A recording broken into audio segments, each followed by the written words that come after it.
Inutusan ko ang mister ko na magtiklop na aking damit. Aba ay parang may galit. Sabi ko sa kanya, ay huwag kang magalit at yan ay may makikita kang pera. Lalong naiimot dahil nagmamadali po siya mga boss na baka nga po may pera pero wala siya nakita. Siyempre, charot-charot ko lang po yun. Ngayon po, kahit siyempre, siya po daw ay napagod at sumakit ang likod. Wala naman siyang magagawa dahil yun nga po mga bossing ko eh. Ako'y busy. Bagay tulungan po kami mga bossing. Yan po yung mister ko. Napakaganda at napakaayos ng kanyang pagkakagawa. First time na naayos ng ganyan yan.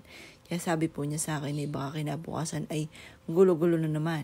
Ako na may nahiya mga bossing ko. Kaya dahan-dahan kong inaalis yung damit ko mga bossing kapag ako ay kukuha. Dahan-dahan na lamang. Ayan po mga bossing ko, nakakatuwa naman dahil first time na nangyari ito.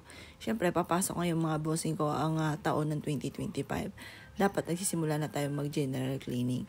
Wala naman po nagawa mga bossing ko kahit ayaw po niya. Tignan niyo po.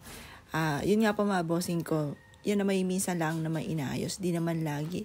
Marami sa akin na kumuha na ako ng kasambahay. Ako hindi na po. Mas okay na po kami na lamang. Mas malinis pa. Dati meron po kami ay nakuy hugong ang bangaw. High blood ka laang.